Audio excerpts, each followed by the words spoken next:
The artist is here. Let's talk about the DPS build.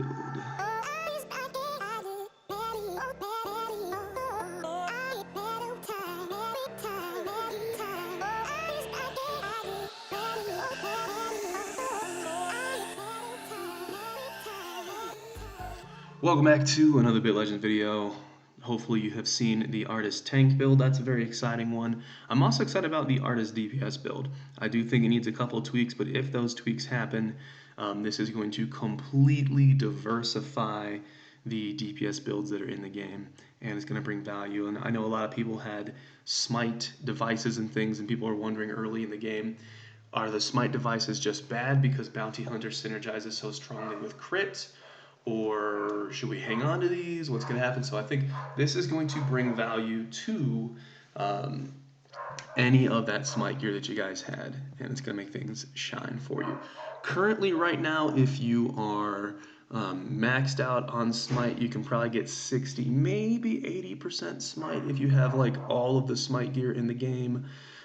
Is that enough to make this viable? I think so, but we shall see. I would expect more consistency with the Bounty Hunter tank, and I would expect a lot of fun with this one, but maybe less consistency. And the consistency I'm talking about is partially the damage, but mainly the SP gain. So let's get into it. Let's talk about what I'm talking about. But I'm very excited. So artist DPS, it focuses on smite. It has good potential for SP gain when the smite on your gear is very high, less consistent than Bounty Hunter. Looks fun. Bleeds need testing, so we'll talk about all that. Let's zoom out for a little bit of perspective here. There we go.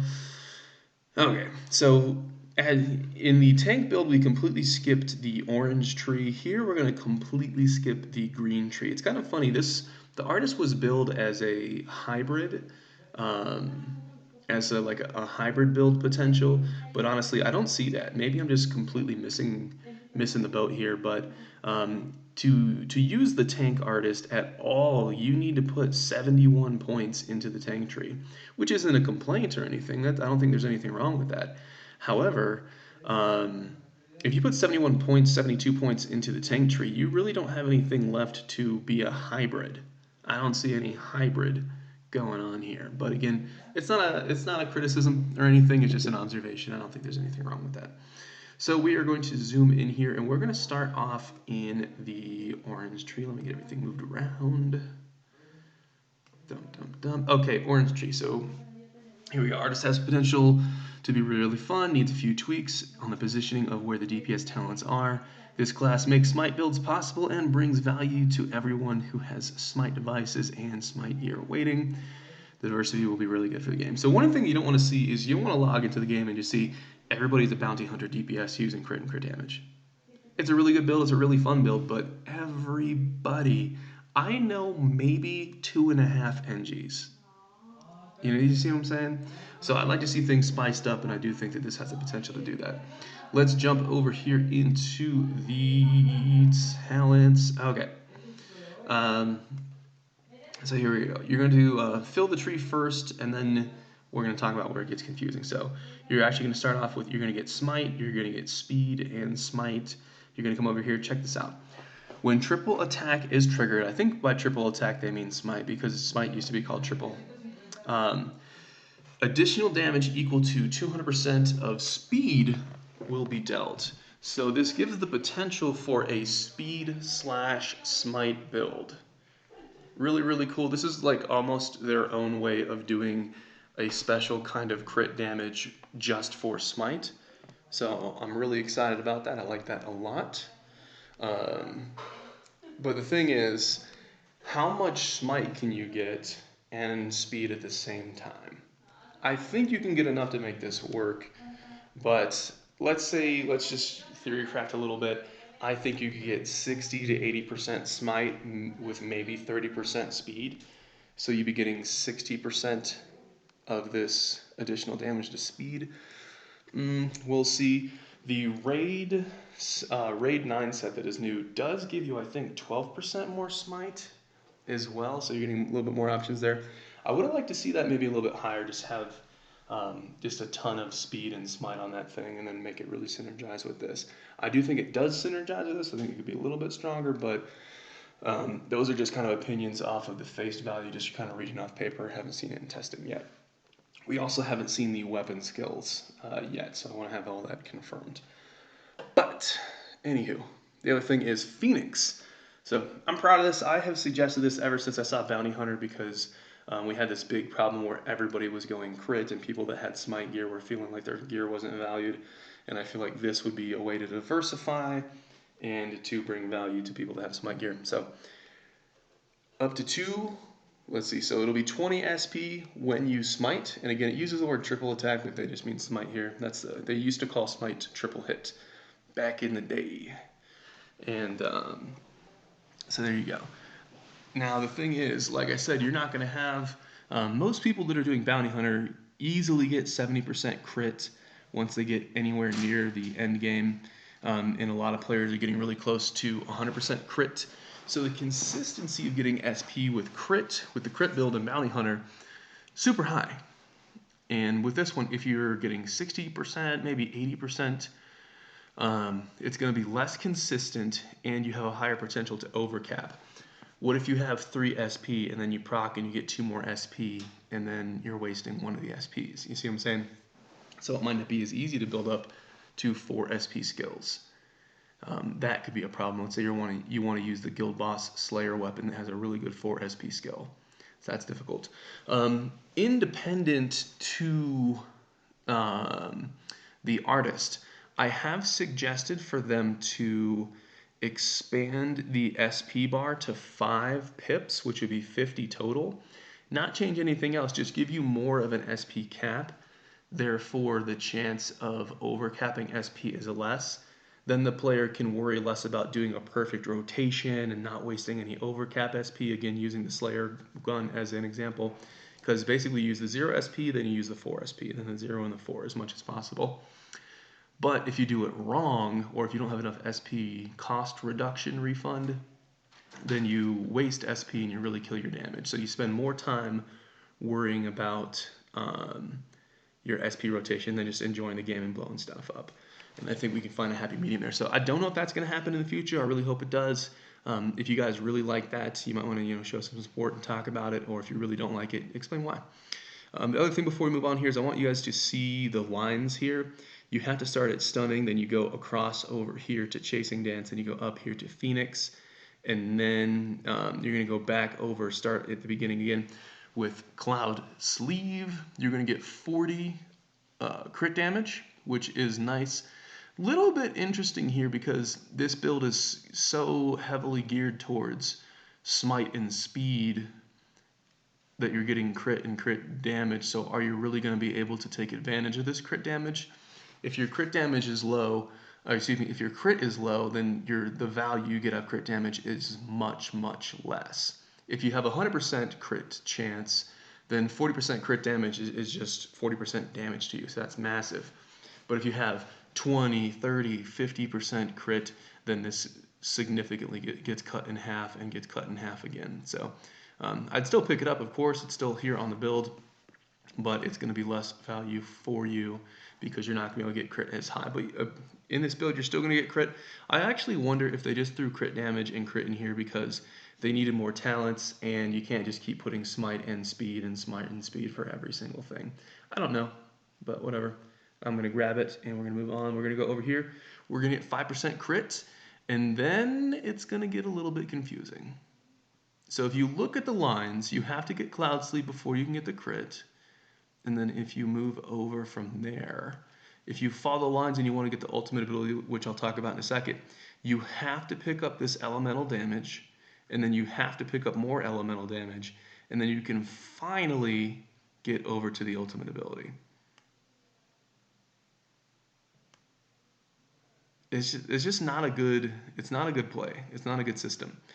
Now, if they completely remove these lines, and then let's say you're a photon damage user, you could choose to pick up flashing, and then you'd have enough spend, and you could go and get Deadly Dance. But if I'm a photon user, if my pet is photon, and my weapon is photon, I don't want thermal, I don't want cold, I don't want EM, and the same thing goes for any of the other damage types. Typically, you're going to try to match your weapon with your pet. Now let's say you're super lucky here and you've got a photon weapon and a thermal pet or something. There's going to be some of those players that are going to benefit from that, but it's not. That's going to be the least common scenario. Players are going to stack one type of elemental damage, and they're not going to see value, and they're not going to enjoy having you spend. Either way you cut it, you're spending 10 points in a talent that you're completely not using. So a couple things need to happen. Again, remove the lines here so players can choose what they want. And then also, you need to double, the amount of damage here needs to be double. We're going to go up to the top line in a second, and there's a talent that's in like tier 2 that is 10 points giving you 10% damage. Why in the world would I want to come all the way over here to a 40 SP spend tier, spend 10 to 20 points to get elemental damage with a bunch of elemental damage that I don't use, and it's only 10%, when I could just go and get 10% regular damage? So that is so out of line that I expect a fix or some sort of rework to happen here to come, because it makes no sense, and I believe it could be fixed. And I believe it will be fixed. So just keep your heads up for that. The reason why I can't block out and tell you exactly where to spend is because this conundrum is so, I don't know. It messes the whole jive up for me. So you guys have to make your own decisions here. You might want to test this out and see if you really like Deadly Dance enough to potentially waste up to 20 points over here and then get Deadly Dance. Or do you want to just go up to the top and just get a bunch of bonuses and SP and stuff? And I'll show that in a second. But anyways, so my fix here, again, remove the lines, up this to 15 to 20% damage here. And then the player can pick one or the other, not both. And then I kind of repeat the same thing here. If they make those tweaks, I think the build looks great, but the positioning of the talents is confusing, and then the value that you're getting there is not great. Let's talk about Deadly Dance. So Deadly Dance is basically very similar. Very similar to an ability that Guild Boss 5 uses. Guild Boss 5 has an ability that attacks the furthest two targets, and if one of them dies, it casts the skill again. And then if another one dies, it casts the skill again repeatedly until no more die. So it's a really cool way to get your team wiped. If you let somebody drop off in Guild Boss 5, just boom, your whole team's gone. Which is really fun, really cool skill. Here, it is a 2 SP cost. It doesn't say that there's a limit on how many times you can cast it per battle, which is pretty cool. So it says deal damage, 300% damage to the target enemy. If the enemy is killed by the skill will be recast on another enemy with lowest hit points. And then, but it can recast twice at the most. So I think it's really cool. I don't know how much total damage is going to be. Unfortunately, everything is going to be compared to full launch, because full launch has potential just to do so much damage. This ultimate ability also would not have a lot of value in Guild Boss. But I'm not super familiar with the damage percentages and things like that. But a 2 SP cost for a 300% damage skill to target. It doesn't say that you can only use it once per battle, so maybe you could just spam this skill. Maybe that would make this skill good enough on its own.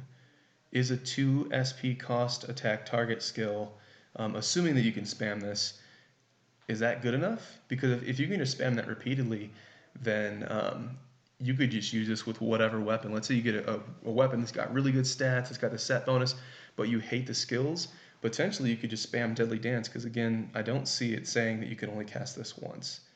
And maybe 300% damage on a target skill is good enough, even if you're not going to benefit from the recasting ability, because you wouldn't benefit on that with World Boss or Guild Boss. Probably not World Boss either. But anywho, so that is this line, and then we're going to go all the way up to the top. So let's just go right there. Let me zoom out just for a second to let you guys know where the heck we are. We're going up to the top to music, and then we're going to zoom in. So again, because it's so kind of convoluted with flashing figure and icy lightning, I can't give you guys a specific, okay, get this one, this one, this one in this order. But what I can do is I can make it simple, and I can give you guys two choices. So option 1, which is the option I would probably do, I would drop down and get crit.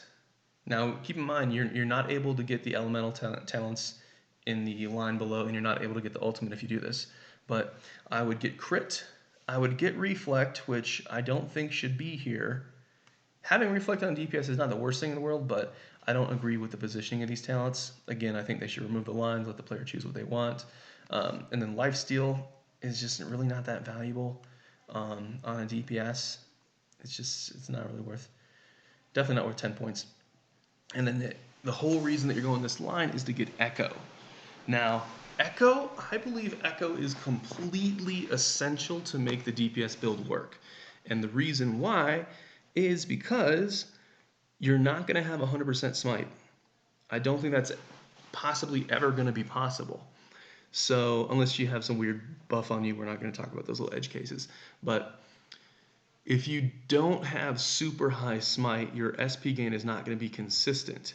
But if you have Echo, this is going to be enough SP in things like raids to give you enough SP that you can play your build and you can have close enough playability to a bounty hunter because they get so much SP.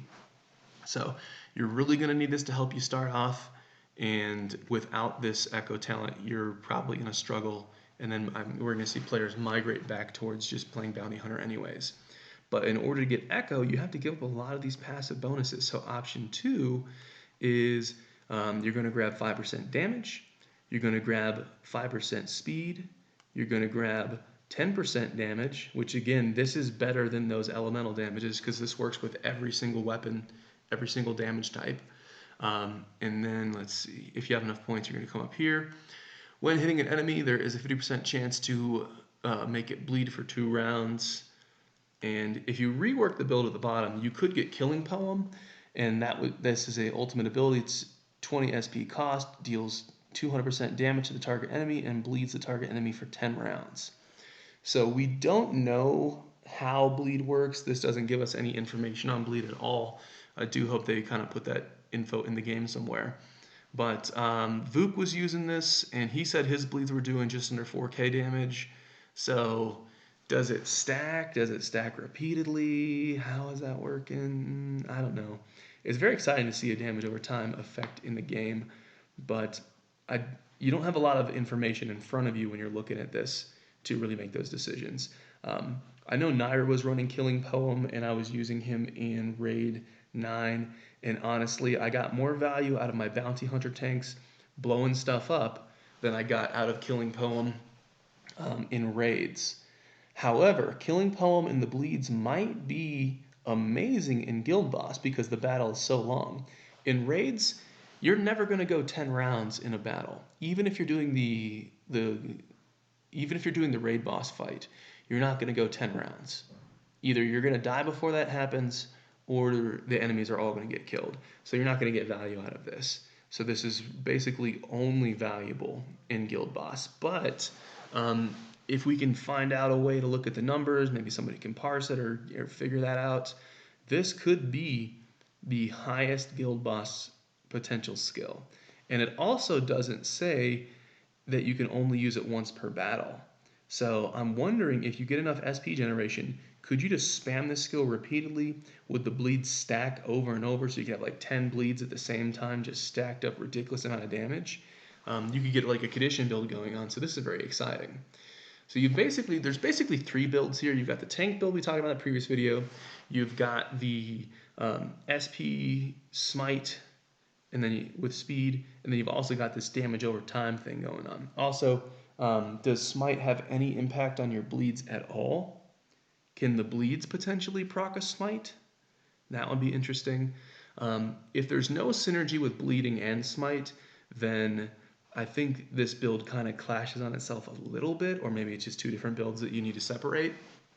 But if bleeds could smite, this would be crazy. Or they could add in a talent that says chance to smite an enemy, or chance to make an enemy bleed when you smite. I think that would be a cool addition here. But anywho, all right, boys, I'm excited. This is actually really cool. There's a lot of potential here. They really do need to fix this situation down here. Fix that in some way. Honestly, I'd just say scrap the lines. The lines, they don't add anything to the player. And then if you come up here, if they would reorganize where the echo talent is. They could just switch echo with spiral tone, maybe, but that would mess up tanks. I don't know. They got to move this around. There's a bunch of different ways you could do it, make it all work. You could put echo here and then move this up and make it a prerequisite there or something. But with those two small tweaks, this would completely diversify the DPS scene. Because right now, before this build existed, if you're a new player, you want to be a DPS, you're pulling devices out of the gacha, and you get the smite device, which there are many. You go, hey, I just got this legendary device. It's got smite on it. Is it good? And everybody would say, you should keep it, but keep trying to get a crit device because crit is meta. And then you're like, oh, it's not a great experience. But a lot of potential here. I'm really excited. As always, I appreciate you guys for watching, and I will see you in the next video.